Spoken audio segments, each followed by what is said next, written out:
আসসালামু আলাইকুম প্রিয় দেশবাসী, আমাদের শ্রদ্ধাভাজন, আমাদের মহীয়সী নারী, আমাদের বাংলাদেশের অহংকার, আমাদের গণতন্ত্রের মা বেগম খালেদা জিয়া এখন নাকি আইসিইউতে আছেন, লাইফ সাপোর্টে আছেন।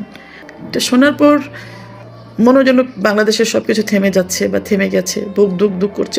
এই দেশের এই দুঃসময়ে ওনার মতন একজন মানুষ যদি পৃথিবী থেকে চলে যান, তাহলে বাংলাদেশ এই ক্ষতি আর কখনো পূরণ করতে পারবে না।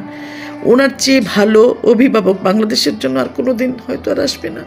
আসুন না আমরা আমাদের মায়ের জন্য 2 রাকাত হাজত নামাজ পড়ে ওনার জন্য দোয়া করি। কারণ আল্লাহর সিদ্ধান্ত কেউ পরিবর্তন করতে পারে না, কিন্তু আল্লাহর সিদ্ধান্ত আল্লাহ নিজেই পরিবর্তন করেন মানুষের দোয়ার কারণে। একমাত্র দোয়াই পারে আল্লাহর সিদ্ধান্ত পরিবর্তন করতে। ওনাকে বড্ড প্রয়োজন, না হয় দেশের অপরিসীম ক্ষতি হয়ে যাবে। বাংলাদেশ থাকবে কিনা তাও জানি না।